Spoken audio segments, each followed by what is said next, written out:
Welcome, everybody, to the Tadeuchi Democracy Forum at the Japanese American National Museum. Special thanks to Koji Sakai, Elizabeth Lim, and the rest of the team here at the museum for their hospitality in hosting this evening's program, as well as LAPD for conducting the FOSS simulator. I don't know how many of you were here early enough to try your hand at that. A quick bit of housekeeping. We are live streaming tonight, so we ask that you please silence your devices, adjust your brightness, but you can join the conversation on Twitter using the handles and hashtag on the screen above, right there, Officer Involved. I'm Evelyn LaRubia. I'm the managing editor of KPCC. I'm joined by Frank Stolt, our public safety reporter, by Annie Gilbertson, investigative reporter, Rena Palta, who I've brought into editing but was a reporter until recently, and Chris Keller, our data editor. We want to thank you for coming out the Monday after Thanksgiving to talk about police shootings. A little bit about why we started this project. Cell phone cameras have changed a lot about our lives, and for one, they've increased the credibility of witness complaints about use of force, and they've helped bring about a national discussion about when it's appropriate to use force. And not all of this is new. Some of you have been in LA for a while. You may remember the Rodney King shooting, but what's different now is that with smartphones, these videos are available around the world. And still, the discussion around use of force had been primarily around individual officers' actions or groups of officers' actions in particular cases. And there is no meaningful, comprehensive public accounting of when officers choose to use deadly force around the country, in California or in Southern California and Los Angeles County. So we wanted to fill that gap. A number of news organizations are also trying to fill that gap. The Guardian and the Washington Post are looking at media reports, but we wanted to go back to the original source documents to see what the official accounts are of what happened and to find out not just how many people were shot, although that was news and we reported that, but what the circumstances are. We're here to talk about that today, and here we're going to start with a video of some highlights of what we found.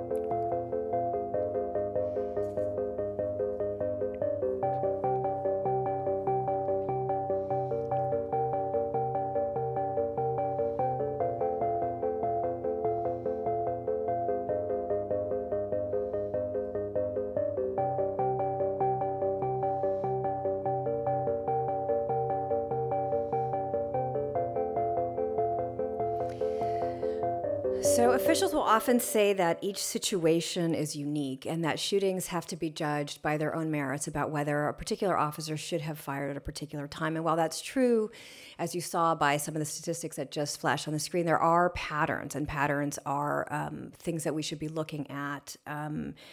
So my first question goes to Chris, who is our data editor. Chris, what were some of the early patterns that you spotted as we were sort of going through the data? And you might want to first explain how we got the data. Yeah, so in order to get data, we had to build a database. And that database was basically formed by requesting letters from the Los Angeles County District Attorney's Office. They review every shooting that takes place in the county by law enforcement officers in Los Angeles County. And these reviews take the form of letters, basically, right? They're summaries of the case. These letters are addressed to the law enforcement agency or agencies that the officers were part of. And they contain everything from the individual's name who was shot, the officers who were involved in the incident, down to kind of almost a play-by-play of what happened in these. And so we received more than 380 of these and went through them one by one and basically started pulling data points, right? Building what amounts to a spreadsheet with different factors. And we started with some of the obvious ones. Location, where did the incident happen? The date, the law enforcement agency. And as we kind of gathered those and kind of saw more of a more complete picture, we were able to kind of dive down deeper. And some of those that kind of emerged over time were movements by the individual who was shot, right? what might have prompted the response by a law enforcement officer. Was it a traffic stop? Was it an armed robbery? That sort of thing. And kind of these no-brainers and these more nuanced approaches kind of came about and really led to the reporting that we did. And so one of our big findings, how many people were unarmed? That's a question that a lot of people are asking around the country as they see these cases. So a quarter unarmed. And the flip side of that is that 3/4 were armed, and half of those people with guns. 178 people with firearms shot by police. 57 of them shot at the officers. Annie, there was a case that you read about someone who used a toddler as a human shield. Tell us about that case. And it's important to remember that these shooting cases are happen across a wide spectrum. On one end of that spectrum is this case of the suspect's name was Felipe Garcia. He went to his ex-girlfriend's house in Compton. He got in an argument with her and her new boyfriend, ended up shooting at the new boyfriend twice, but had his toddler son, 1.5-year-old, with him. Police arrive on the scene, LA Sheriff's deputies. A chase ensues. He ends up on the porch of a family member's home, and he's clutching his young son to his chest, holding a gun at police. Fire 2 rounds at police. And police, of course, have got to be terrified in that situation. Of course, they want to protect that toddler, but they're getting shot at. They end up holding fire, and a family member is able to coax the child out of his arms into the house. I mean, I imagine they're laying on the floor at this point. And then police at that point they open fire. He's shot 24 times. I mean, this is an incident on one end of the spectrum in which, we're not questioning the officer's tactics. I think few people would question the officer's tactics or even the fear involved in that situation. But of course, there's a wide spectrum of these cases, and they weren't all like that. Yeah, so there were about 40 cases where prosecutors determined that the officers shot in defense of civilians, like that case. But there were also what some are calling mistakes, right? One we didn't spend a lot of time on in the series, but we want to talk about here is cases where officers mistook their partner's gunfire or another officer's gunfire and shot a person thinking it was coming from someone else. Rena, you had a case. You looked at a case that had that situation. That's right. It was a man named Kenneth Vessel, and he was walking down the street. He suffered from schizophrenia, I believe, and he was walking down the street kind of behaving fairly erratically. He had been consuming alcohol, and he just wasn't in his right mind at the time. Officers pulled up, wanting to question him because he was behaving very strangely, and he pulled out something from under his shirt as they approached him, and one officer opened fire, and the second officer, thinking that Kenneth was armed, also pulled out her gun, heard the gunshots from her partner, and started shooting, believing that Kenneth Vessel was actually shooting at them. So there are these cases of sort of hearing shots and assuming that you're under fire. It turned out Kenneth Vessel was not armed. He was holding a bottle of alcohol, which he had pulled out. So it was an unfortunate incident, but he did fortunately survive. And Frank, you read a similar case, Baird? Yeah, this was a pretty well publicized case. The man in a Corvette chased by police, and at the end of the chase, I think there were about a dozen cops there. There was a helicopter overhead, and they pulled out a beanbag, a shotgun, a less than lethal weapon to use when he jumped out of the car.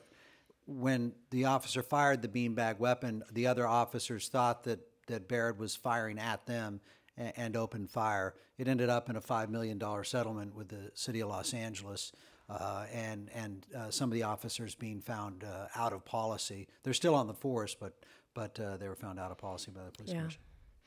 So a lot of different situations, as Annie said, and so we wanted to look at these cases where people were unarmed and they were shot.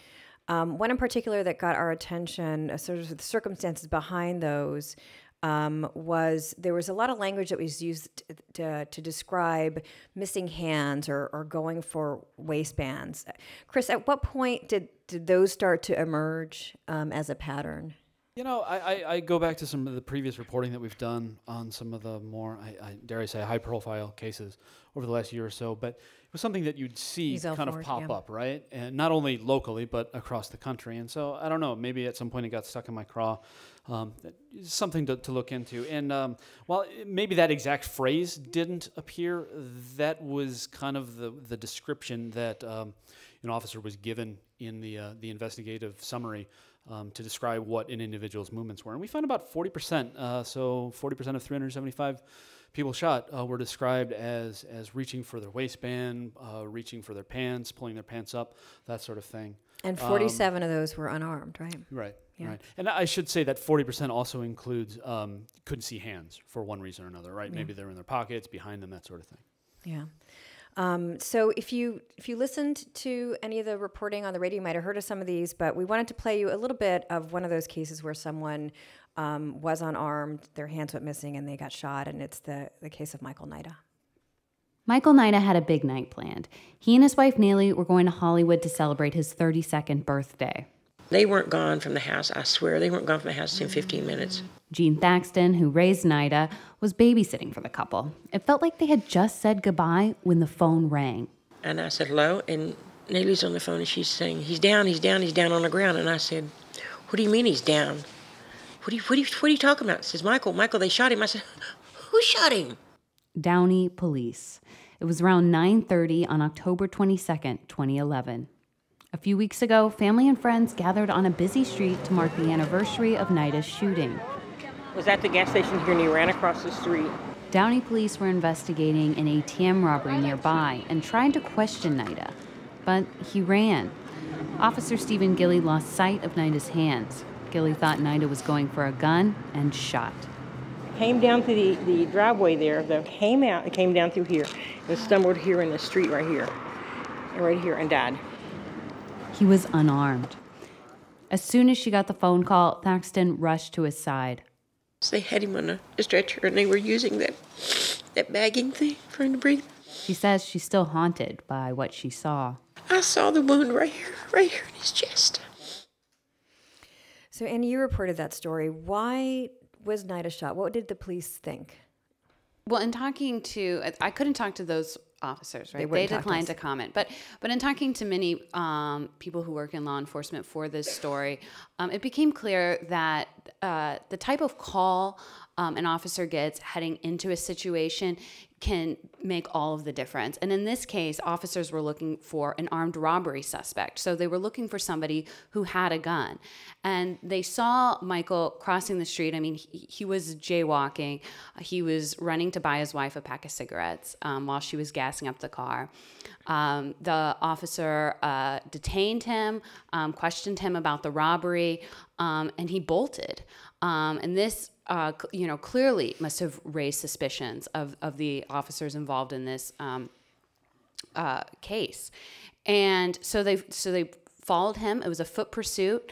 At one point, the family says that they had patted him down, but they couldn't see his hands under his body. I couldn't find court records of anybody saying that there was a pat down, but they're very adamant that this pat down happened. And then, Michael got away from them again. And the way the officer tells the story is that he reached for his waistband. The officer became in fear for his life and shot. So by running, Nida made himself a suspect, right? So you looked into it. Was there a warrant out for his arrest? Was he, a known gang member? Was he carrying something that he shouldn't have been carrying? Was there an illegal reason why he'd want to get away from the police? Right. Yeah, we checked into all those things. There wasn't a warrant. He did have medical marijuana on him. He also had the prescription, so that could have come into play. There was no evidence of him being a gang member. He was a carpenter. He was a father of 4. The family thinks that he ran because he was on his way to celebrate his birthday. If he had been detained by police in the past, he'd know. I mean, this could last hours. It could be, no birthday party. You didn't want to spend the night in jail. Right. Yeah. Frank, there was another case that we highlighted in that piece about Dexter Luckett. Tell us about that case. Well, it's another case of the missing hand. Yeah. You know, it's the missing hand. It's always the missing hand. For a police officer, you know, and we had a great quote from Sheriff McDonald in the piece, you know, who says, you know, a missing hand for a police officer is a huge deal. Yeah. Particularly if it's a call involving a robbery. A lot of times, it's an article of faith in policing that a robber carries a weapon. And in this case, it was a shots fired call in Bellflower. 2 sheriff's deputies show up, and somebody in an apartment complex says there are a couple guys in the back who may be the folks who are responsible for the shots fired. And he goes to the back parking lot. 2 deputies, one of them is back there with him, and tells them both to put their hands on the hood of the patrol car. One of them does. Dexter Luckett does not. He has a beer in his hand. He puts his beer on the hood of the car, and for some unknown reason reaches back with his other hand, missing hand, and he one shot to the chest, and he's dead. He was unarmed, and his friends and family speculated that maybe he was just pulling his pants up. He was 6'2", 140 pounds. Didn't wear particularly baggy pants, but, you know, given his stature, he often had pants that were loose on him. And he had some marijuana in his system, had been drinking. So he may have not even thought twice about pulling his pants up in that situation. But again, one of the common ingredients is the missing hand. Yeah, and a lot of these cases, some of them will say in the DA letter it happened over a matter of a few seconds, you know, from this call to this call. Was there an indication in this case of how quickly, you know? You know, the distance from the street to the back is a very short distance. It's a small apartment complex, so it probably wasn't more than a minute and a half, 2 minutes by the time they arrived and the shooting occurred. And you know, it's just a tragic case because you know, here's a 23-year-old African-American man, you know, whose family was just devastated. He was sort of the light of the family. In neither of these cases, in fact, in none of the cases that we looked at was anyone prosecuted. That's how we know what happened in the case, because the district attorney issued a letter called a reject letter, a declination memo, saying that the shooting was legal and that they were not going to prosecute the officers. So let's talk a little bit about when it's legal to shoot. Until the 1980s, there wasn't even a prohibition of cops shooting someone in the back as they were running away. New York changed its rules. They saw a reduction in shooting, and then there was a Supreme Court case, Annie, about that. That's right. It was Tennessee Garner. In that case, a teen was a suspect of a robbery in a house. The Memphis Police Department responded. The officer seized the teen exiting the backyard, hopping the fence, and in accordance with Tennessee state law at that time, shot him in the back of the head. He was completely unarmed. So his father brought a case claiming civil rights violations, wrongful death. It went all the way to the Supreme Court. The justices judged that it was unconstitutional to shoot a fleeing suspect just because you would risk not being able to detain them. That this suspect had to, you know, be an actual violent threat. That, you know, if they were carrying a gun in the midst of a violent crime, you know, something that would, in their minds, justify the use of lethal force. Yeah. But Chris, we still found in the data, this is one of the things we looked at, how often are people shot in the back, and there were some cases still where this happened. Yeah, and I should have said earlier, a lot of this information, and as I put out numbers, it's based on what we were able to read from the district attorney letters. Yeah. There's some information that might not be included in there.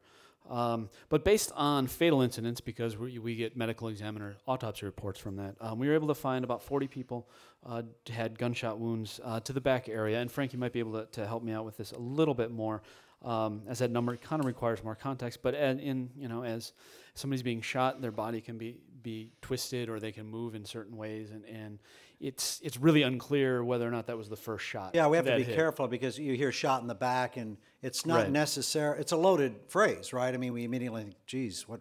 It's a North Charleston shooting, the videotape shooting we saw out of South Carolina, where the guy literally, as he was running away, shot a guy who had violated a traffic rule. But you know, and when we talk to police leaders, you know, they describe a lot can happen in these instances.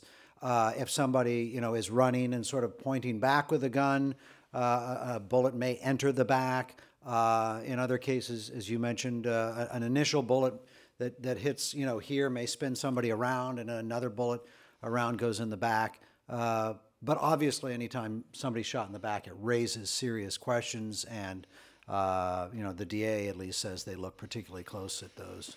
But that isn't reported, right? That isn't a data point that is reported to the public. Yeah. Right. We don't know how many until we went through each and every letter issued by the district attorney over a 5-year period. Yeah. So that's one thing they can't do. What they can do when it's legal to shoot, it's a little more nuanced. And that was also a Supreme Court case in the 80s. Annie, tell us about that case.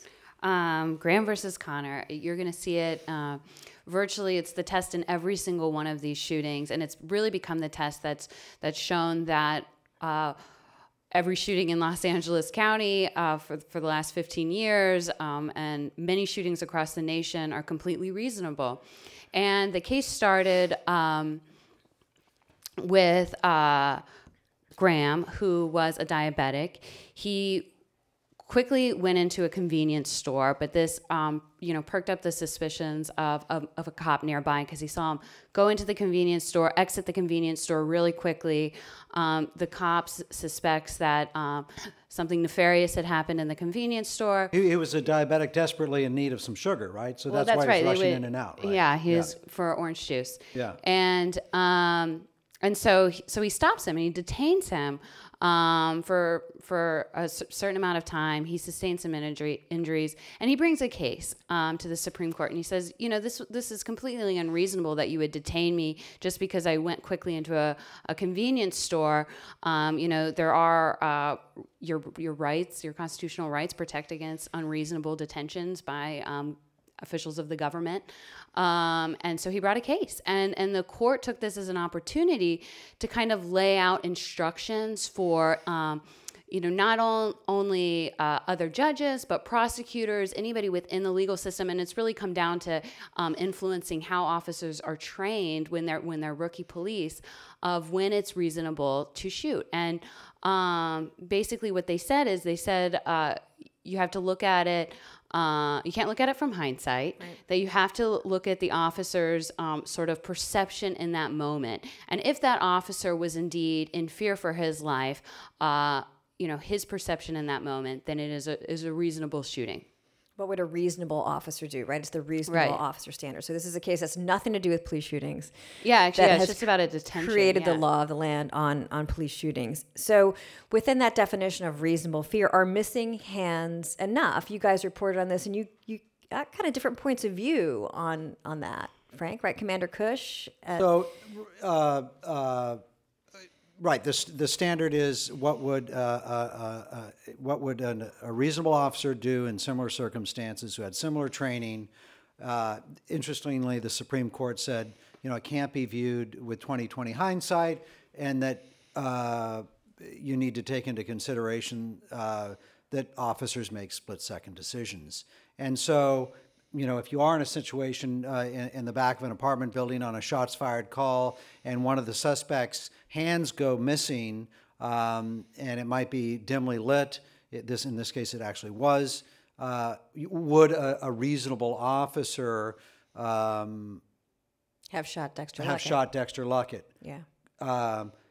And they're saying they don't use as much now in policing, but it's been around for a long time, that the shooting was lawful but awful, or awful but lawful. Yeah. And so in that Dexter Luckett shooting, certainly the DA determined that it was a lawful shooting, that they decided not to file charges, and essentially said, look, a reasonable officer in that situation also would have shot. That you don't have to see the gun. You don't have to see you don't have to see the weapon. And that's a really interesting. I think a lot of people don't know that. I'd be really curious how many people think that officers actually need to see a weapon before they fire. They do not. And in fact, they're trained, to look for cues like missing hands. They're running.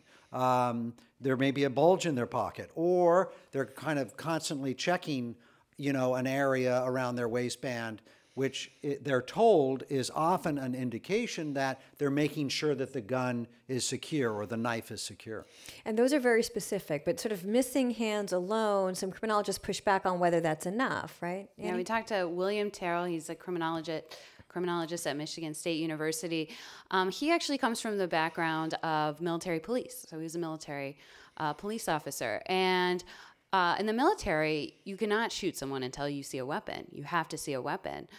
So it's really a very different standard that we hold internationally compared to what we hold in our own neighborhoods. It's an interesting distinction. Yeah, and his point of view was, a bad neighborhood is not enough. Missing hands are not enough. You have to see something that looks like a gun. Right. Yeah. Yeah. And then that may be an unloaded gun. That may be a dark bottle object that looks like a gun. Right. That may be, but there has to be something that that shows that level of threat.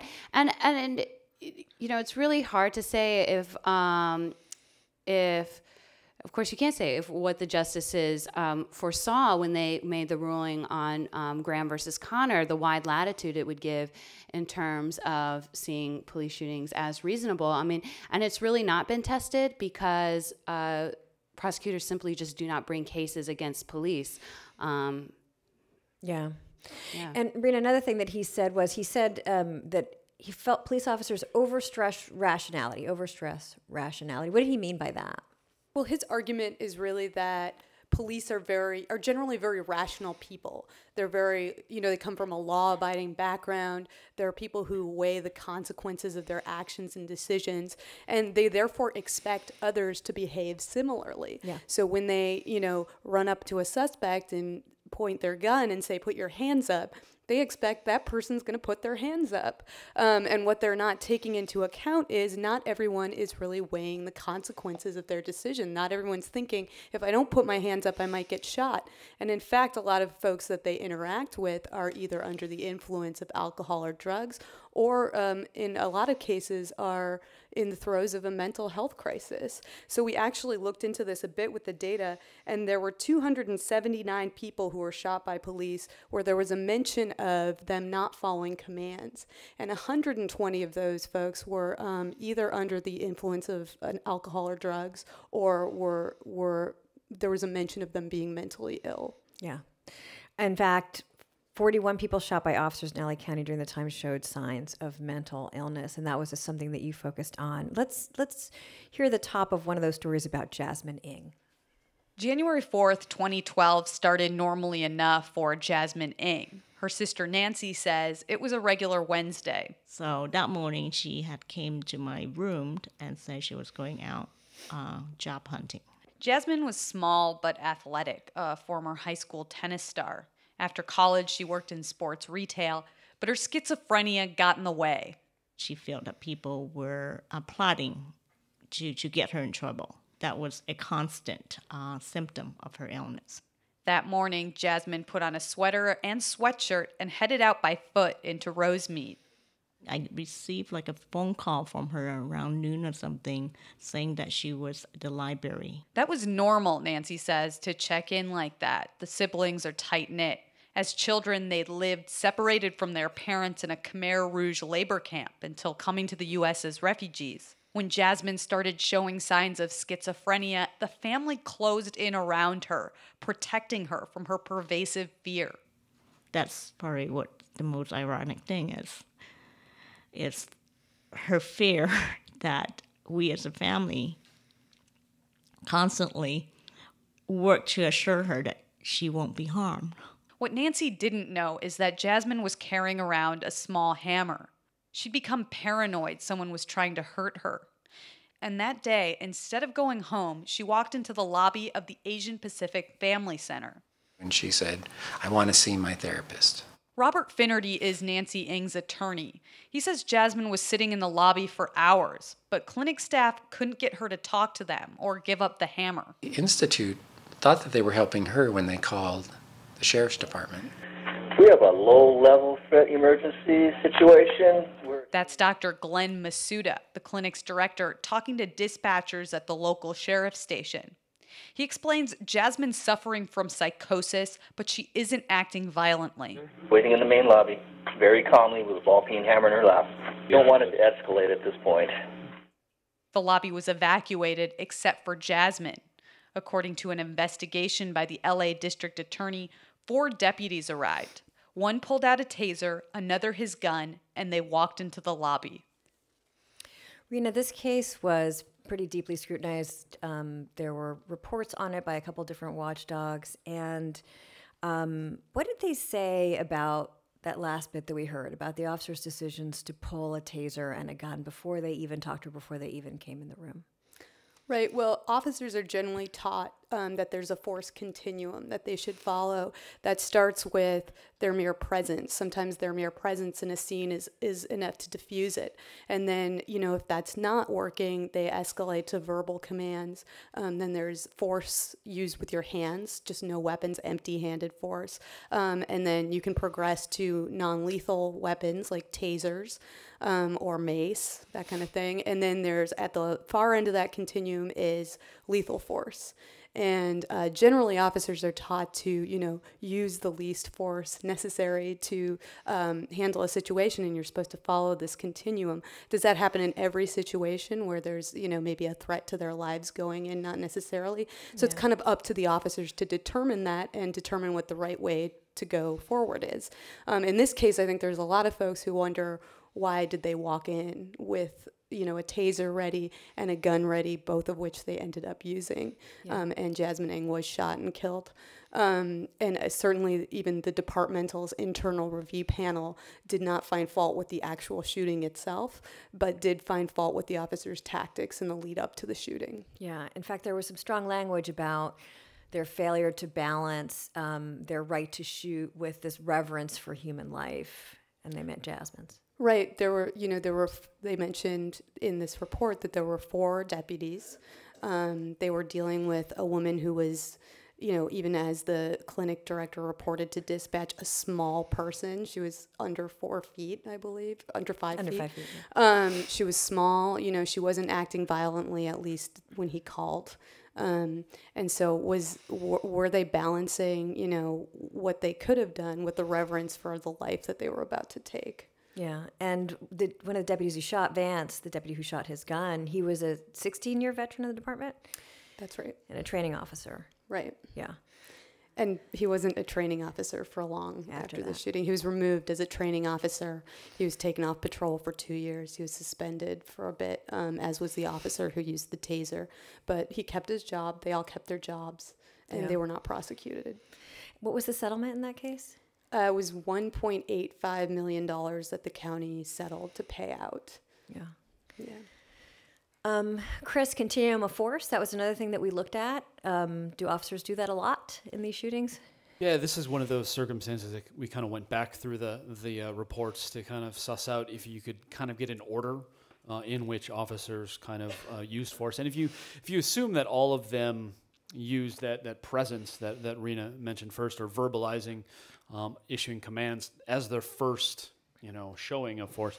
After that, 85% of the shootings were guns first. The rest were a mix of using a taser or a baton.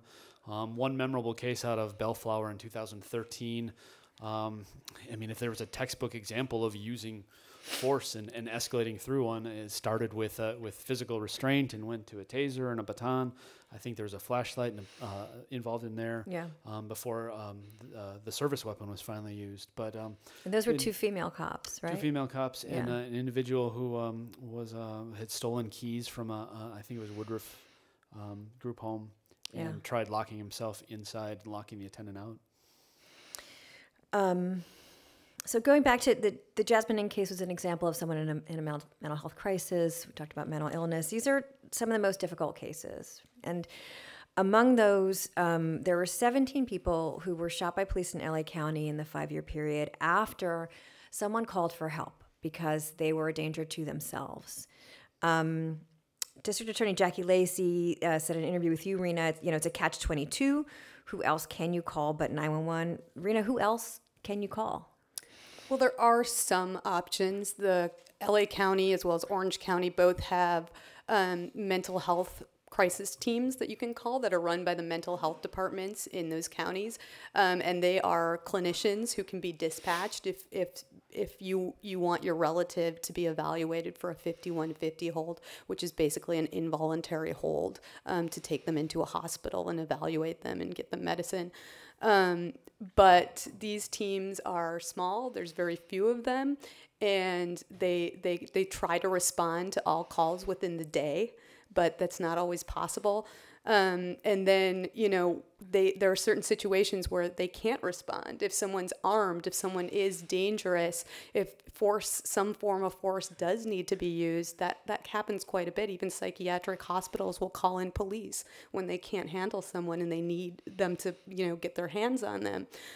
So there's just a lot of situations where even these teams will call 911 for help.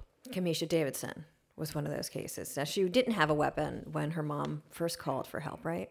That's right. Kamisha Davidson is a woman from Baldwin Hills area. She had some pretty severe psychological issues.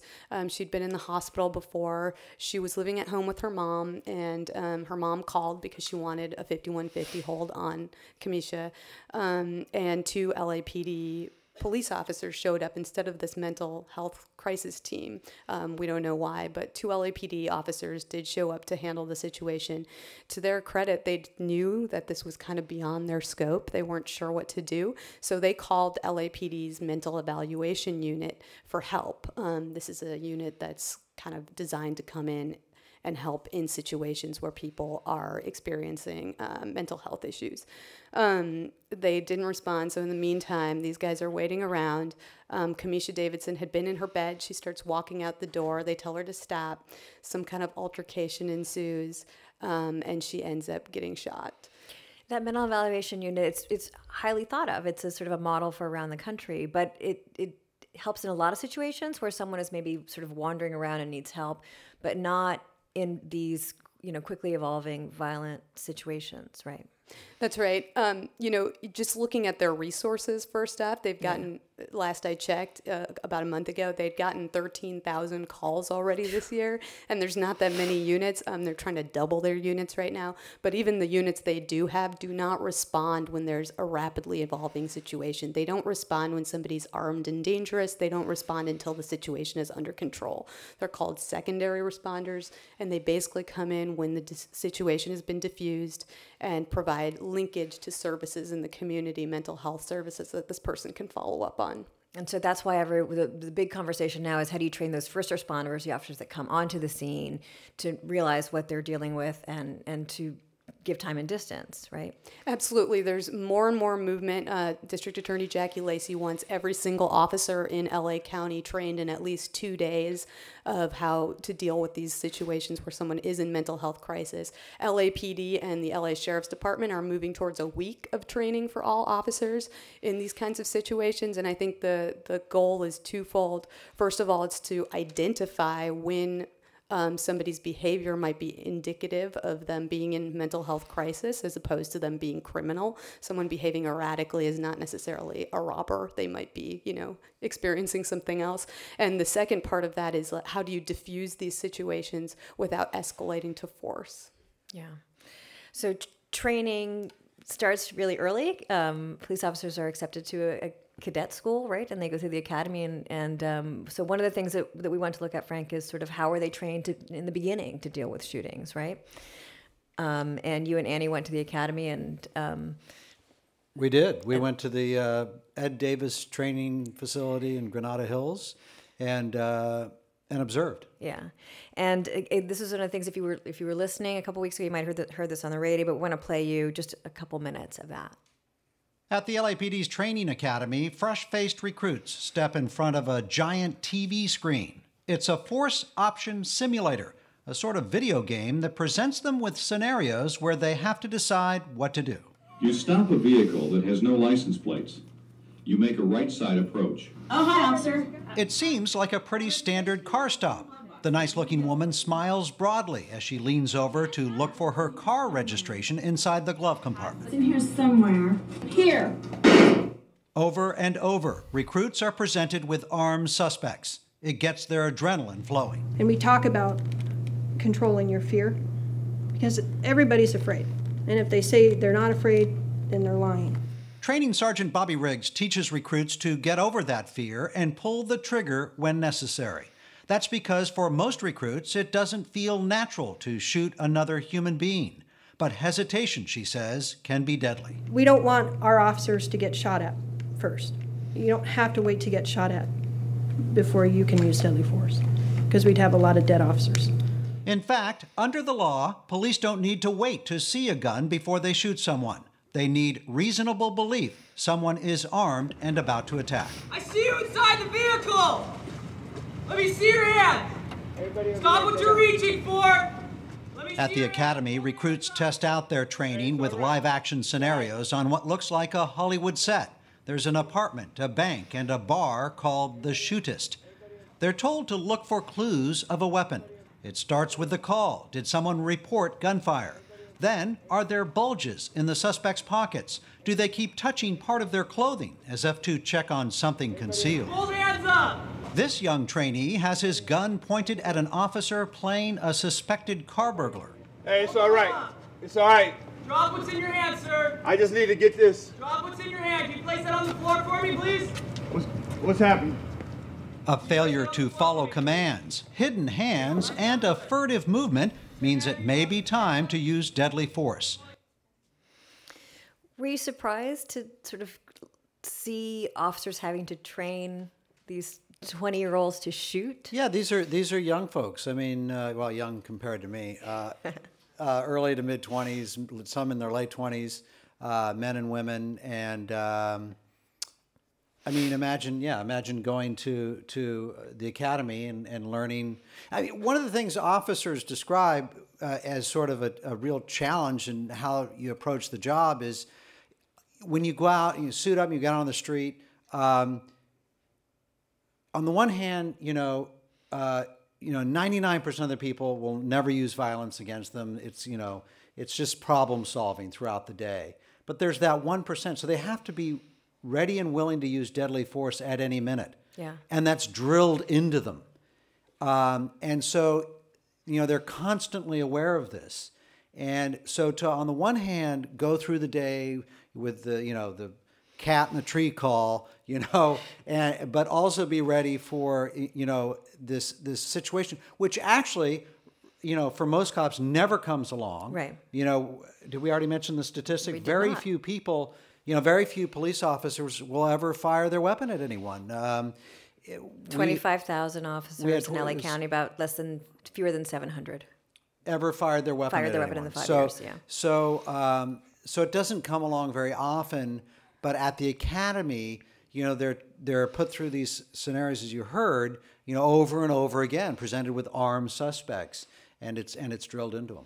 So are they encouraged to sit back and wait and make distance, or are they encouraged to sort of get in and act? So one of the really critical moments for a cop is deciding when to move in and put your hands on somebody, and kind of take control of them physically, and when to step back, take some cover, and create some distance so they have time to figure out what's going on. And in this one scenario, this one recruit was chastised for not moving in quickly on this suspect. This, mocks this cop playing a suspect, and because the suspect had time to reach for a gun that was on a bench. So he was forced into this shooting situation. But then he was chastised again because he didn't shoot quick enough, because he had let it go far enough that he was, but if he had acted quicker. So one of the tough things for police officers as well is also transitions, going, using, because sometimes there'll be a deadly force, they'll pull their weapon and then it'll de-escalate and they'll need to put their weapon away. So they're trained in all this. Yeah, but don't hesitate is the message. The message over and over again is if you need to use deadly force, don't hesitate to pull the trigger. Yeah. And a lot of times in the letters, we heard this discussion of, the officer's training and experience led them to think that this was a dangerous situation. Some of that training and experience we talked a little bit about earlier. It's the circumstances. Is it a shots fired call? Is it a violent felony? How do those kinds of things play into what they see or what they do or don't do. Yeah, that's huge. I think you mentioned it, Chris. Context is huge, and we look for those closely in the DA letters. You know, what kind of call was it? Because are you going to go in with one mindset, or are you going to go in with another? And you know, and being able to, okay, so it's a shots fired call, but I'm not seeing anybody with a gun. You know, it's the Luckett case. You know, then stepping back from that heightened alert. Yeah, and sometimes dispatch was wrong, right? Well, and as Annie mentioned earlier, that initial information is everything, right? And that information has to come from somewhere. So you could say dispatch is wrong, but maybe that initial call was wrong. Right.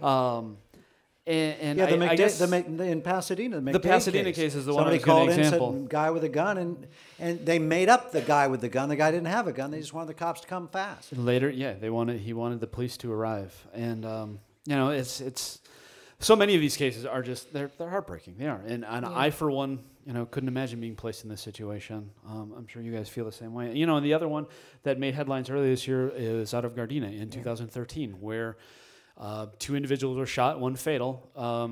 Both of them were unarmed, and it was a result of a robbery call. A regular to the CVS pharmacy rode their bike and came out and found their bike was gone. And he told the security guard that somebody took my bike, and that 911 call about a stolen bike was escalated to, I believe, a code 3 alert, which puts officers, you know, the responding officers on high alert.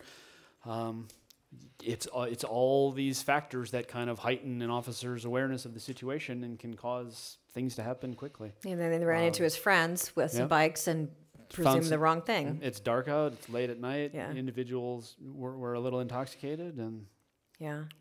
But we also found, and so one of the things that we try to do with the data, again, cases are individual, but they can be put in buckets, is sort of talk about what led to that shooting. There were a number of cases where they were violent, but there were a number of cases where it might have started with a traffic stop, or it might have started with an officer seeing something that he wanted to check out.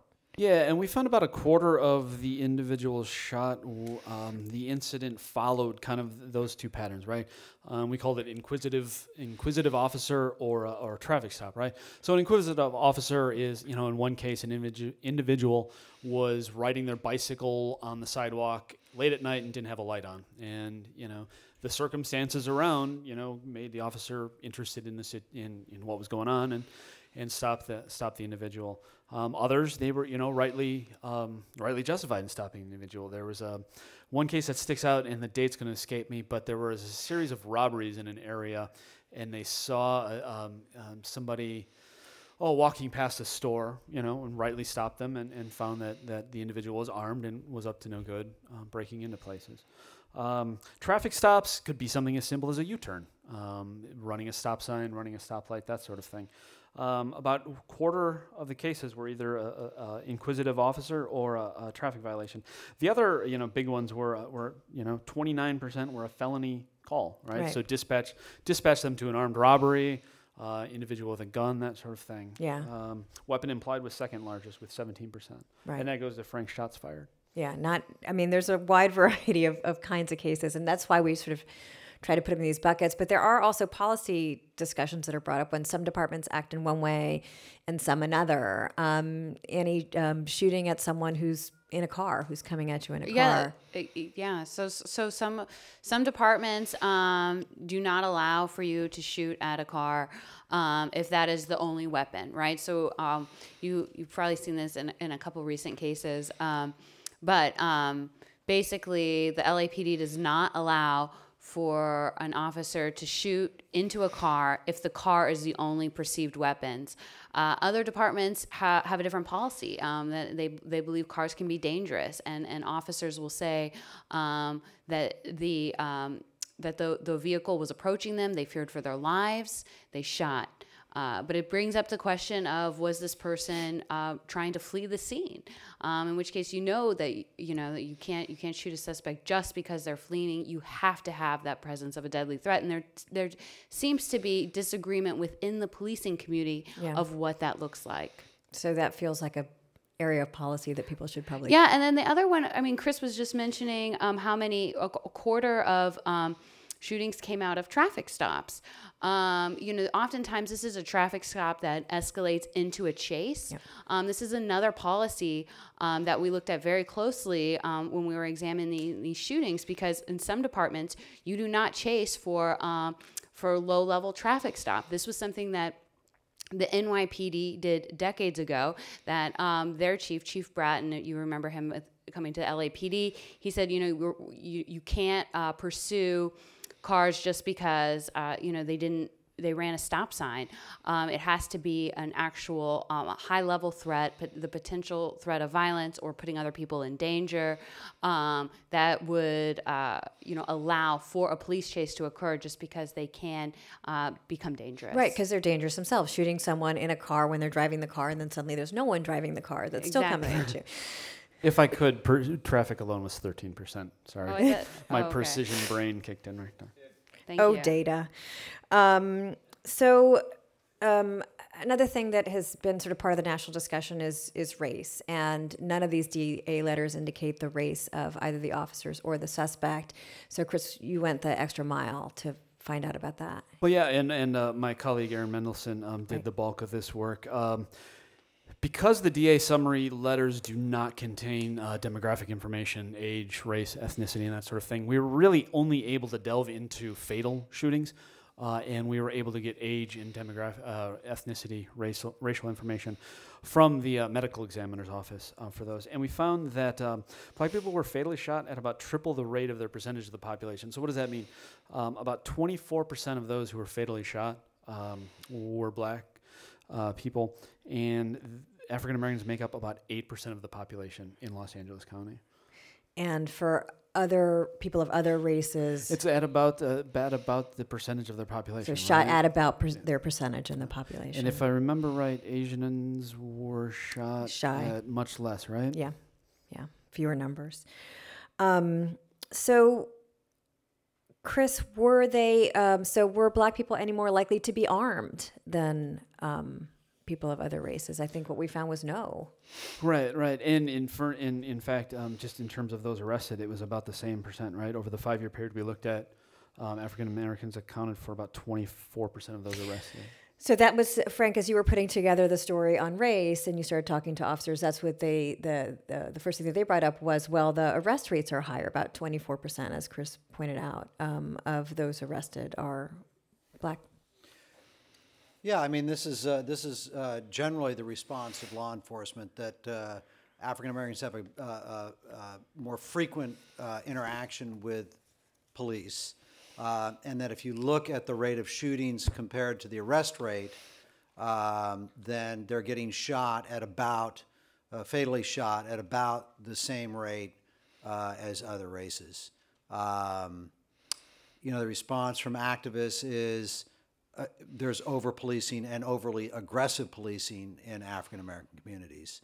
And this is obviously a huge question now. I mean, kind of the three things that we found in this investigation, it may sound like we're sort of doing a very antiseptic, emotionless dissection of this problem in LA, but we were attracted to it because of these tragedies that happen over and over again, particularly the people who are unarmed, who are getting shot, the mentally ill who are lightly armed and getting shot and killed, and then this question of black people getting shot at so much more frequently than everybody else, and this is obviously one of the key questions. And implicit bias was part of that discussion, and implicit bias is obviously a huge question now. Are cops more likely to shoot a black dude whose hands go missing than a white dude's hands who go missing? Or a white woman. Or a white woman's hands who go missing. And, again, the police response is, well, the interaction is greater, and if you look at the interaction rates based on arrest rates, it's closer. So it's like there are two conversations going on, because obviously Black Lives Matter activists are saying there's racism, and if not racism, implicit bias, and police will firmly tell you, although except for the black sergeant I spoke to from the Pacific Division in LAPD, she grew up in South LA, And she said, look, you know, there's, you know, you hear the conversations in the locker room. But she didn't say that those conversations were any greater in terms of racist attitudes than you would hear in the average Starbucks. Yeah. So her point was as much about, hey, look, the police department, you know, is representative of society, you know, in terms of, you know, racist or implicit bias. And by the way, there's the California training. There's a new implicit bias class Yeah. that the Standards and Training Bureau for the state's going to institute this year.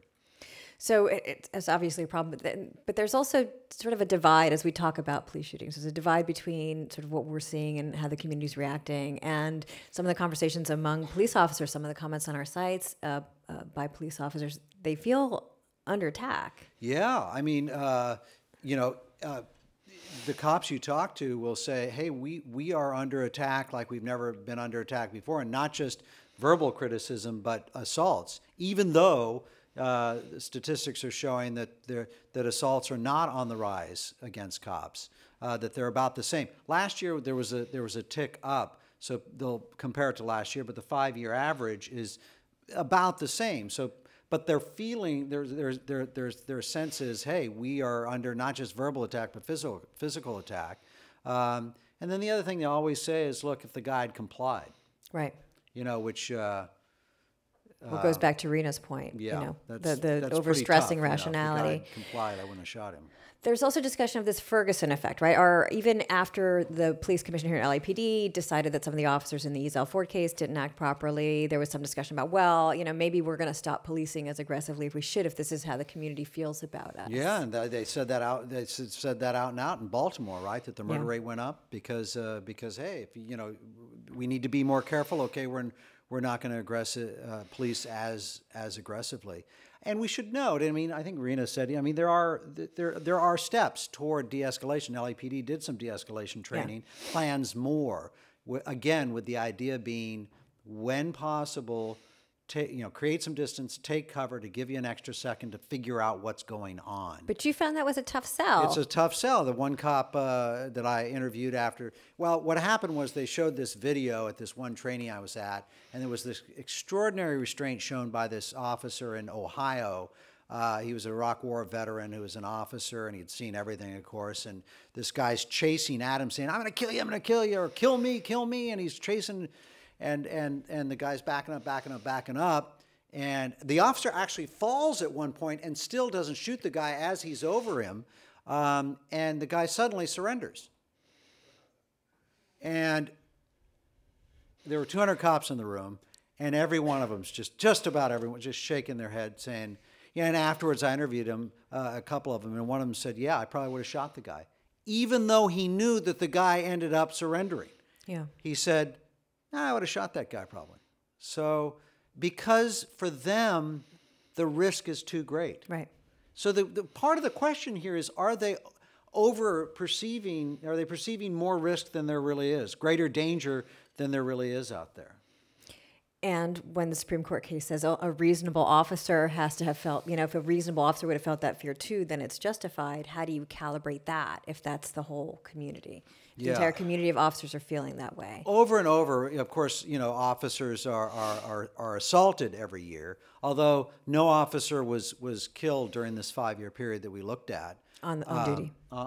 Right. And so, and yet, a quarter of the cases they shot unarmed people, and another number, 54 cases, they perceived a weapon, a gun, and there was no gun whatsoever, and they still shot and either wounded or killed the person. So, you know, how do you fix that? Yeah. And how do you change cop culture? And essentially, you're asking them to take a little bit more risk, or are you? Yeah. So we wanted to share with you some of the data, some of the things that we found. We'd like to hear from you. Do you have questions for us? Do you have stories that you want to share with us about your experiences with police? Liz is going to be in the back and Ashley in the back with a microphone.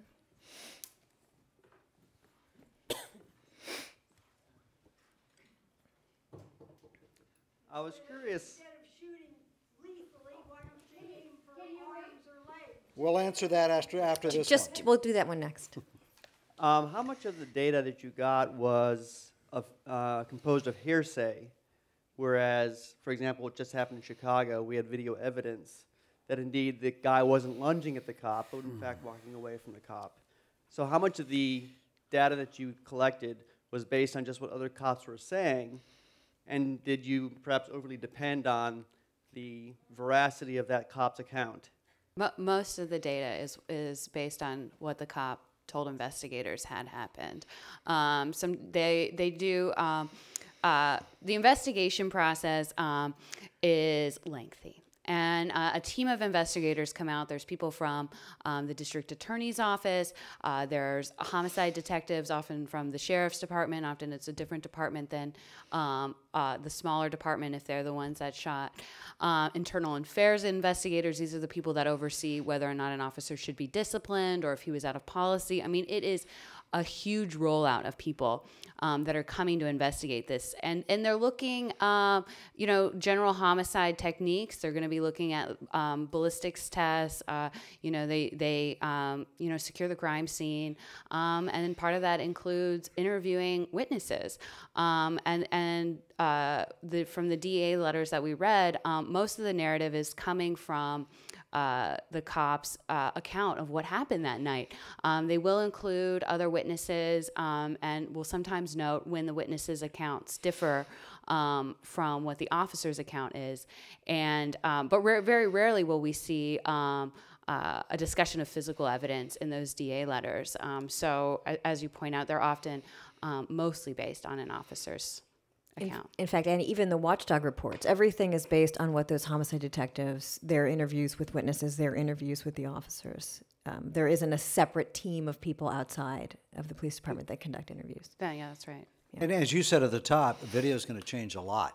And one of the real key cases will be this Skid Row shooting where there was a body camera on, I think, 2 of the officers.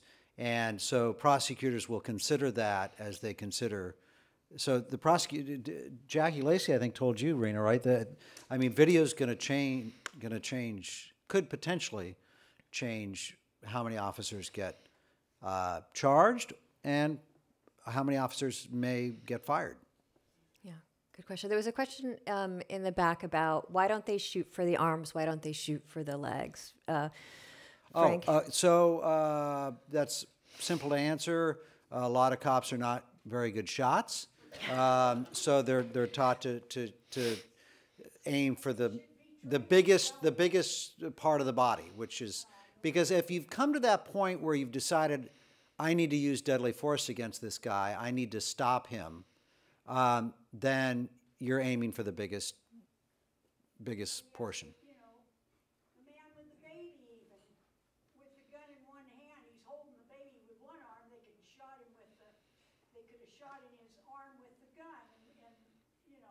You may be a better shot than some of those officers. They need to be better shots then. Go ahead. I guess my question is almost connected to that. Did you find, I have actually 2 questions. The first is, did you find any patterns with regard to the type of ammunition that officers use in their guns? And then the second thing has to do with bias. I dialogue quite a bit with law enforcement officers and with the community, and I hear officers saying that the media is the devil. You're making us look bad. You never report any good things that we do. Then I also hear that from the community. The media is the devil. They make us look bad. We're all thugs and we're all criminals. Okay, so we expect our law enforcement to be trained. To do anti-bias training and things of that nature. Who trains the media? My editor. Blame her. So the first part of the question, was there a pattern in the type of ammunition? I mean, there were all kinds of everything from semi-automatic to automatic to handguns that the police officers and deputies carried. Different agencies outfit them with different things. One of the things that we did notice is as we looked at some of the policies, not everyone has a taser. And that's actually something that LAPD is changing now. You had to have one in the car in a certain number of cars, but not on them. So that, in terms of equipment, that's one thing that's changing now. Who trains the media? A lot of us have been to journalism school here on this panel. That's a tough question to answer. I think that our best teachers are often our sources, right? I mean, everybody comes to you from a different background, with different set of experiences, and the more questions you ask, and the more you get to know communities that are different from yourself, I think it's an on-the-job training, and it's always changing, and you never stop learning. Let me say one other thing about the weaponry. You look old enough to remember the revolver. Had 6 shots, right? So cops, often now are carrying 17-shot Glocks, and we found a number of cases where they really opened up on some guys. Oh, hundreds of rounds. Where we and, could, and where in the old days, if you only have 6 shots, you're going to be a little more careful, and and a lot of them now also, although we didn't really find any cases like this, but a lot of them now are carrying M16s, in the trunk, because of active shooter situations. So there's no question police have, more arms than ever. And to her point about, shooting at the larger part of the mass, I guess I don't, that doesn't bother me so much, but if you're shooting at that part of the body with a hollow point bullet, which once it penetrates, it explodes and it's tearing up you've got more chance that that's going to result in a fatality, right? Right. Good evening. I don't know if this is a question for Mr. Keller. I was wondering if you believe that the reason why we're having sort of this heightened dialogue in the country right now with police shootings is it solely because the ways to record them are so ubiquitous now, i.e. cell phones, smartphones, or is there any statistical evidence that says that police shootings have increased in the last 20 years, 30 years, et cetera? Well, we can't know if they've increased because they're not counted. And that's part of why we did what we did, is to sort of, at least now we have a baseline number. We didn't find huge variations in the 5-year period, but it's a short period. If we keep counting, we can keep looking and seeing what happens. I don't know that there's any evidence necessarily about whether cell phone videos and video is making the discussion more robust. Well, it's a bad answer. It's a bad answer either way, right? Yeah. I mean, it's been going on like this for a long time. We just didn't know it. Or, it's happening more often now. And and police, you talk to police leaders, the smart ones, they know there's a crisis in confidence. They're well aware that they're at a moment where, they need to do some things differently. And for some, it just means PR. But the guys who are serious police leaders are really looking at figuring out a way to, change the culture, to instill more of a sense of de-escalation and the de-escalation training. But here's another story. So the LAPD's chief, Charlie Beck, creates a Preservation of Life Award, to reward officers who don't use force when they could have legally used force. What do you think the union that represents rank and file cops said about that? That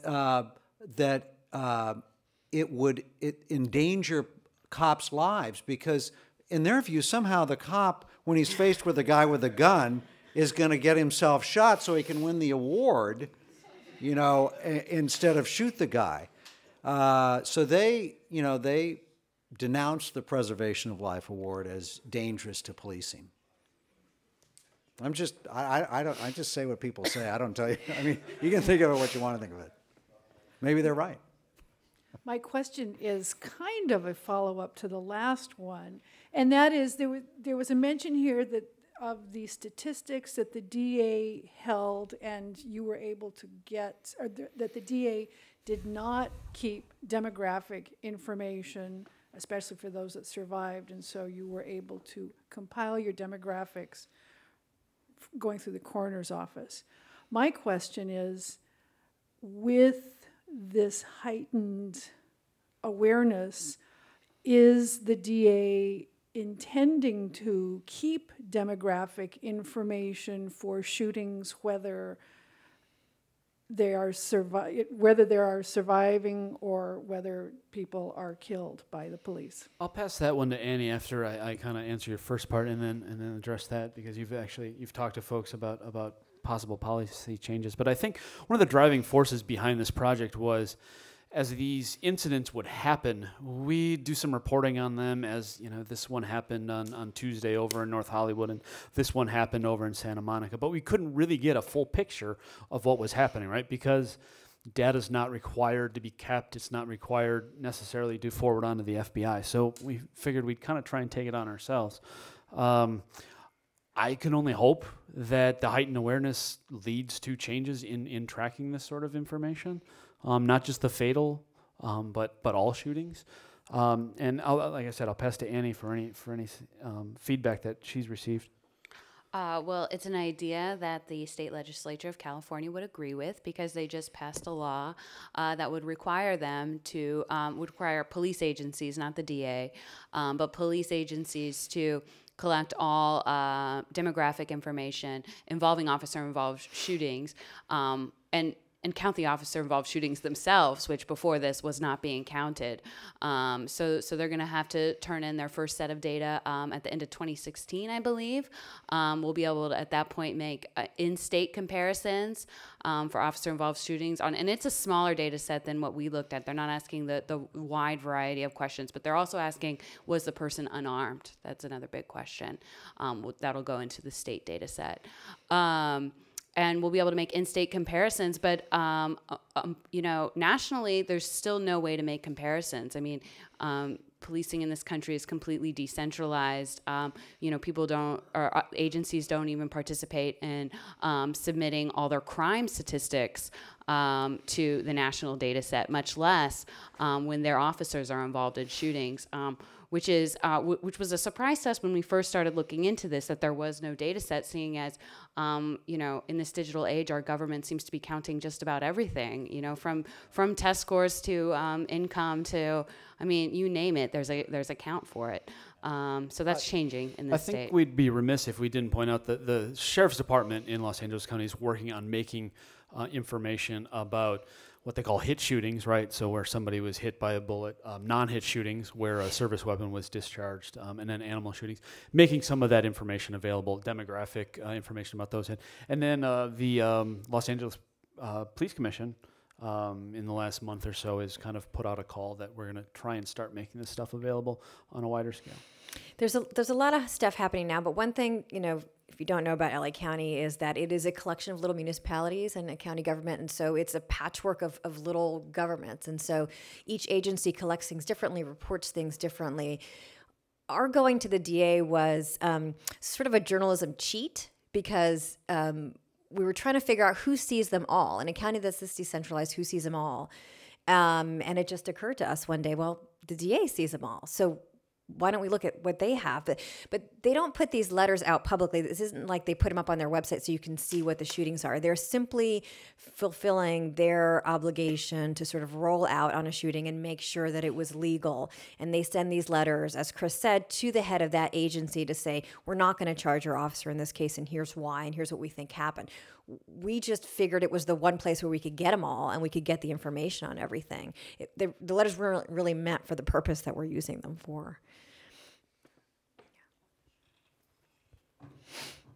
Hi. So earlier, someone mentioned that someone spoke to a police officer, a female of color, who mentioned that there's locker talk, and she hears all of this locker talk in terms of racism, right, in law enforcement. And someone mentioned, well, that's sort of a representation of what's happening in society. But I think that our law enforcement police officers should be held to a higher standard, especially if they carry weapons that can be used to take someone's life. So my question is, how open is law enforcement to having these discussions about racism? Because it is going to affect whether an officer feels more threatened. And by far and large, men of color are the ones that are being shot to death, and it's a huge issue, especially in my community. Well, I mean, the first thing to say is that I do think a lot of people who we spoke to, and you spoke to a lot for that story, sort of challenged the idea that there is racism among the rank and file, that racism has anything to do with those shootings. What they said time and again is that if you look at the shootings, they're not out of line with arrest numbers, and that's true. Now, you can question whether those arrest numbers are out of line, and whether there is aggressive policing in certain neighborhoods, which some people have brought up. You know, whether or not the departments have how open they are to discussing implicit bias. You know, I think that there's some movement. They work hard. Yeah, I mean, they have classes where you know, they talk about implicit bias at the LAPD, where you know, they'll encourage people to talk openly about how they feel about, you know, various racial groups, about various to try to they acknowledge that people come into the department with baggage. And they acknowledge that they have authority that you and I don't have. They have a gun and a badge. So as you're saying, they should be held to a higher standard.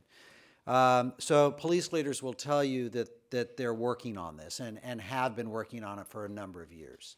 And as I say, the state now is going to be offering the California, the Peace Officers Standards and Training Commission is for the first time starting a specific implicit bias class.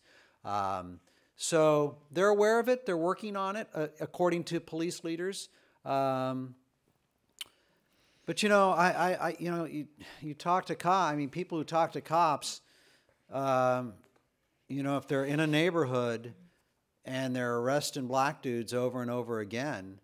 I mean, I talked to one officer maybe a year or two ago now, and he said he voluntarily, you know, pulled himself. He was in South LA, I think he was at Southeast or something, and got out of there because he could see himself beginning to view the population in a particular manner. He observed that in himself and asked for a transfer. So, you know, it's a challenge.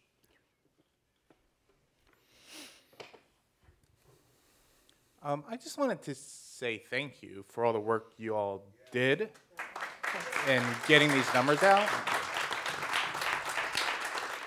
And that being said, I'm a little disheartened there aren't more people here tonight. It is the Monday after Thanksgiving weekend. Right, it is. And so I guess my question was, outside of... We have faces for radio. That was right. If it had been on TV, it would have been better. Outside of tonight's event, what has the response been like, the feedback, the attention? Have these stories been picked up by other news outlets? Things like that. So the Associated Press picked up our story. The New York Times covered it. Al Jazeera connected to it. There were a number of other. We didn't catch them all. You know, there were a number of other organizations that did sort of re-report at least the kind of those top line numbers. You know, a quarter of people unarmed, blacks disproportionately shot. Because again, there's this hunger for information, for data. As I said at the beginning of the show, we're talking about. You know, this shooting and that shooting, and what does it all mean? What's the context behind it? And it's something that we struggled with that led us to, you know, spend months and months on this to begin with. But you know, and other organizations are trying it. There was a story out of Seattle where they did something similar very recently. The Guardian, as I mentioned in the Post, you know, they're counting up through media reports. We didn't want to do it that way because the information tends to not come out very quickly. It's limited what comes out. It comes out in dribs and drabs. And we wanted sort of that full picture to be able to understand what happened. So we went to the reports. One thing I should point out that 375 over the 5-year period is a minimum case. There's still, you know, a couple dozen cases at least outstanding. So we think the number is going to be upwards of 400 when we get all the data in. And we are going to keep getting the data periodically and sort of updating those numbers. Lee Thomas. The officers involved were acquitted, jury trial. Nevertheless, millions of dollars were paid out. Yeah. My question is, who pays this money? Are they insured? Does it come from the general fund? Where does it come from? Now, of course, the money's paid without any admission of guilt or responsibility. Right.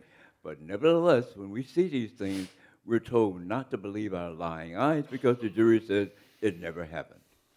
Well, even without the, yeah. So in the Kelly Thomas case, there was recently a $5 million settlement on top of a $1 million settlement before that. We had the case of Michael Knight, a $4.5 million settlement. And the answer is you're paying for it. I mean, any taxpayers are paying for it. They're often insured, and the municipality will negotiate with the insurer once these settlements come in. But your insurance rate will fluctuate based on how much your liability is and on what you're paying out. Yeah, it is the communities that ultimately pay for these civil cases, and you see a lot of civil cases because often that's the only time the family even finds out what happened. There's so little information given after an officer-involved shooting that families are often at an information disadvantage, and they have to go file a complaint in court, and through the court's discovery process with permission of a judge will they start pulling out pieces of that investigation from when that homicide team rolled out to the scene. Otherwise, we would see none of those documents. Well, and the acquittal question is an interesting one. As we mentioned, none of these officers were prosecuted. No officer's been prosecuted in 15 years. But there were some cases where the prosecutors were sort of less than certain about what happened. In most cases, they said, yes, this officer acted in defense of his life or defense of another officer's life. But there were a couple cases. Yeah, there's 3 cases in which which prosecutors said they could not prove beyond a reasonable doubt, which is a significant language shift from saying that the officer acted in self-defense or in defense of the others. We looked very closely at those cases. One of them was the shooting of Dale Garrett. This happened in downtown Los Angeles, right on 5th and Spring. It was lunchtime on a busy work day. He was targeted for a spontaneous undercover drug buy. The officer said that, a detective said that he saw Garrett with a knife and Garrett threatened him, but Garrett was shot in the back. The knife was found folded under his body. There was questions about different witness testimony conflicting with the detective's account. And ultimately, the LAPD Police Commission found that the detective wasn't believable in his account. But even in those cases, they say they cannot prove it in court. They cannot prove a case against the officer in court. We have a question from Twitter. Did the officers have records of complaints against them? Let's talk a little bit about what we know about officer discipline. Frank, you want to? California actually has rules that are very protective of police officers' personnel files. And so it's very hard to find out when an officer is disciplined. So they're not allowed to say. They're not allowed to say. It's completely secret. One of the challenges here is police departments say, hey, we hold these guys accountable, but we often don't know if they hold these guys accountable. In a lot of these cases, you might be the toughest police watchdog in town, but you may not think the guy needs to go to jail or be in prison for 10 or 15 years, but you might say he probably shouldn't be a cop. Because after all, when you shoot somebody and it turns out they're unarmed, you thought they had a gun, but they didn't, isn't that kind of the most serious mistake you can make in policing? Is you accidentally, so there may not be malice there. There may not be, an intent to hurt someone.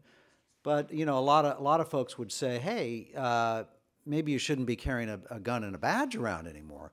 So, but we can't, often you can't find that out. Well, we did find out from the LAPD out of about 200 officers that shot in the 5-year period, one was fired. One was fired. And we should point out, too, that California is unique in its there's several other states that have similar police officer bill of rights that shields any use of force or prior complaints about an officer from ever being seen by anybody except for, HR at the department. The other states are not that way. In Florida, you can pull a complaint record for an officer. It's something that's a policy issue that's taken state by state. Yeah. A couple more questions. Yeah, my question would be, according to what you guys found out, it seems to me that the whole organization of the PD or sheriff's department, there's a huge disconnect between the sense of community. For example, we're all here because in some way or form, whether it's intellectual or it just really matters, we care about it. There's got to be this massive disconnect in the sense of community between these officers and the people that, they're technically killing, or they're targeting, or they're considering a threat before they even know who that person is, I guess the question is there any signs that the PD or the sheriff's department is conscious of that massive disconnect between the community and their organizations? Well, I think Frank mentioned this earlier. I think there is, there are people who are, there is a sense, there's a palpable sense that there is a sort of a disconnect. You see it, we saw it on some of our Twitter, traction. We saw it on some of our Facebook comments. People come to this situation with a point of view. Some people come to it with a point of view that police officers, have a hard job to do, which they do, and they're in dangerous situations, which they are, and that every shooting is legitimate. Some people come to it from an opposite point of view, and some people are somewhere in the middle. I will say that, the departments are different. We found that even in the numbers. So, for instance, LAPD actually shot fewer unarmed people percentage-wise than other departments. Sheriff's Department shot more. For the Sheriff's Department, it was 1 in 3. So there are differences even, inside the departments.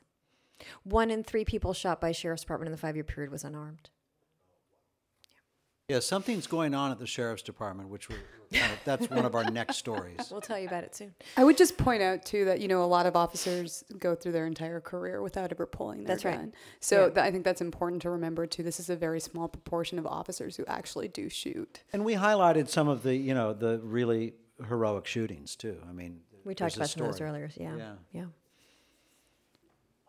I have a two-part question. In your investigation, did you focus mainly on LAPD, or were you able to look at other departments? And if so, was there a difference in data and statistics? And the second part is, in listening to the piece that you played earlier on the simulator from LAPD, it seemed like that simulator was training officers that every interaction the person is going to pull out a weapon, as opposed to training them to have better control of what they're doing. And if you were able to look at other departments, did you notice any difference in training between LAPD and other departments? We didn't get into the training of every single department. You have to have special permission. They have to let you in. It's not that easy to get. As I mentioned, we did notice differences in some of the statistics among departments. Some seem to shoot more, some less. The smaller the department, the harder it is to figure out what the statistics mean, because the numbers are smaller. But like I said, we did notice a difference in terms of the unarmed numbers of LA sheriffs versus LAPD. Frank, Annie, the simulators, they weren't, it was actually not meant to show that everyone was armed. There were some situations where you were supposed to not shoot. And right, of course, Annie got them all right and Frank got them all wrong. Right. Yeah. All my implicit biases. Well, yeah. All my implicit biases came out, which was kind of interesting because then I started talking about them in front of these police officers because, I shot the unarmed black guy. There was a very nice looking white woman who killed me. There was the guy, there was the white dude with the axe who killed, chopped me up. And I said, God, I'm displaying, I'm a white dude who grew up in America and, the late 20th century. You know, I'm carrying certain images and, you know, biases with me. And it, like this room of cops just went dead silent. Like, Oh yeah, they didn't want we're to not touch supposed to talk about it. You know, it's like, no. You know, but I mean, I'm overstating that a little bit, of course. But, you know, so to answer your question, yeah, they do go through scenarios where people are not armed and where they are encouraging, as I say at the LAPD, I think instituting more and more hours of de-escalation training. I mean, and there's several factors that you want to consider in comparing departments. I mean, training is a reflection of policy. You know, policy is a reflection of leadership and what kind of accountability that leadership is held to. The LAPD for some time has had the independent police commission, which reviews everything. You know, that's kind of a unique setup for law enforcement. We're also considering differences in if one guy's in a car versus two guys, and how does that change the equation of fear? So there's just so many different ways. Cops in a car, two cops in a car versus one cop in a car. That's what I mean. Yeah. And not all cops are guys, of course. Those implicit biases. But yeah, there's several angles to look at it. Yeah. Last couple questions. Yes, I'm wondering if you're ever going to publish the raw data or if that's too sensitive or confidential to actually put some of those letters up on the website alongside the figures and statistics. I'm glad you asked. We did make certain data points available. Basically, if you were to go to our website and take a look through the different pieces, we have kind of what I've come to call the exploration dashboard, if you will. But it basically allows you to filter through some of the data that we have looked at. And while we're not making all 70 or 80 columns available, the data that we allow you to explore is available via CSV format. You can download it. You can download it. And we've also made the letters available. All the letters are up on Document that we've kind of gone through and scanned. Yeah, some folks you can look at. I encourage you to look at the letters, right? Yeah, they definitely tell the story. Read a couple of letters. A professor from University of Northridge reached out, and I made some of the location data available. He and a couple of students. I guess they have a crime geography class at Northridge. And they got canceled for the spring because only one person signed up. But they were going to use the information to kind of go through and see if they can find any patterns. We tried to map the locations. I think we found 68% we could kind of find where they were through a mix of street level, block level, or just general city, but nothing that we really wanted to base any analysis on. Just wasn't enough to put it out. Didn't feel robust enough to us. Last question? Excuse me. Yeah, if somebody's... if they pull out the gun, there's no record of that, right? I mean, if they pull out the gun and point it at somebody. Do they have to fill out a report? I mean, if they do, it's not one that's public. Yeah. How can all these things not be public if we're the ones paying for it?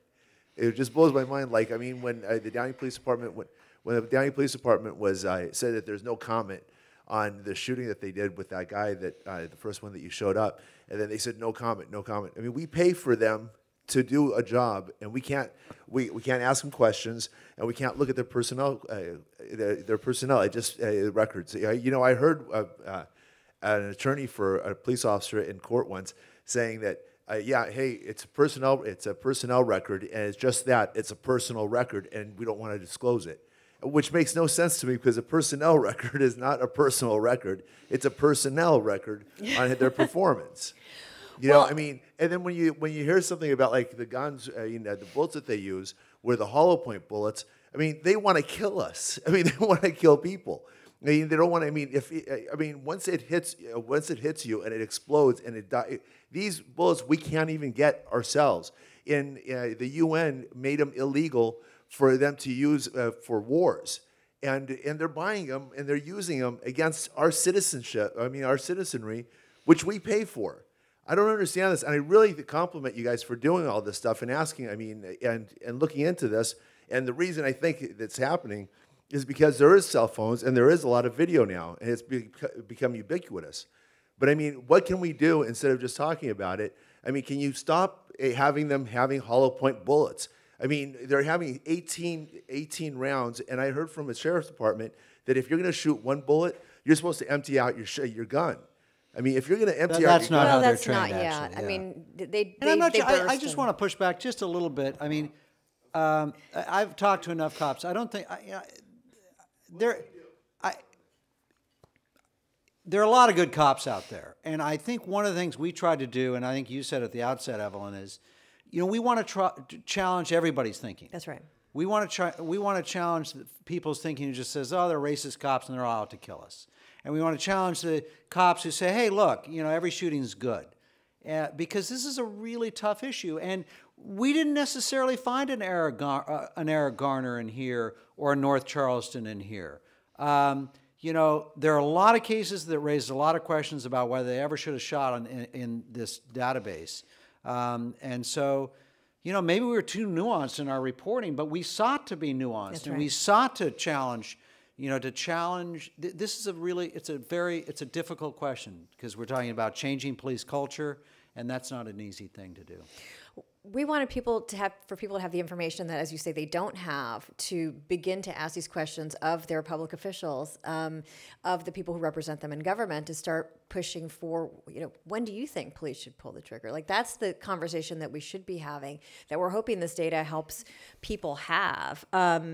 That said, there hasn't been a huge outpouring of politicians sort of jumping on this and wanting to make policy changes so far. Yeah, we called everyone from city councilors, county supervisors, state legislators, congressional representatives, especially those who represent parts of South LA where we saw the highest number of shootings. And I was surprised that very few of them had solutions to offer. I think to speak to the point of more information, it's hard to make good decisions with little amounts of information. Yeah, we don't even know what the industry stands. Like, how many is acceptable, that unarmed people getting shot? Because what is it in Chicago? What is it in New York? What is it in other maybe big there's cities? some level that it inevitably is going to, but we don't even know. Yeah. Thank you so much for coming. Thank you. Thank you.